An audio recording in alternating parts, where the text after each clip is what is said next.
Namaste. Yesterday night thoughts of your person, knight of pentacles ആണ് വന്നിരിക്കുന്നത്. അവർ ഏതോ ഒരു കാര്യം പൂർണ്ണമായും തീരുമാനമെടുത്ത് മുന്നോട്ട് പോകുന്നതായിട്ടാണ് കാണുന്നത്. ഒന്നെങ്കിൽ ഒരു എയർ ട്രാവലിങ്ങിൻ്റെ ഒരു ആക്ഷൻ കാർഡാണ് നമുക്ക് കാണാൻ പറ്റുന്നത്.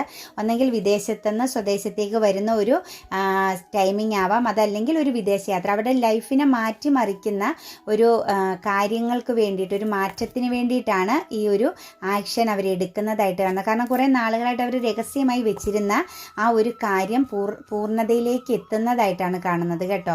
വളരെയധികം റിലാക്സ് മൈൻഡോട് കൂടിയിട്ടാണ് അവർ നിൽക്കുന്നത്. ഒന്നെങ്കിൽ ഒരു സെലിബ്രേഷൻ ആണ് അവരുടെ ലക്ഷ്യം, ആരൊക്കെയോ ചേർന്നുള്ള എന്തോ ഒരു റിയൂണിയൻ സംഭവിക്കുന്നതിന് വേണ്ടിയിട്ടാണ് അവരുടെ ഈ ഒരു യാത്ര എന്നത്. അതല്ലെങ്കിൽ അവരുടെ ലൈഫിനെ ഭയപ്പെടുത്തിയിരുന്ന ഏതൊക്കെയോ സാഹചര്യങ്ങളെ മൂവ് ഓൺ ചെയ്യാൻ, അല്ലെങ്കിൽ ആ ഒരു സിറ്റുവേഷൻസിനെ ഹീലാക്കാൻ പറ്റുന്നു. വളരെയധികം ധൈര്യത്തോടു കൂടിയും ശക്തിയോടു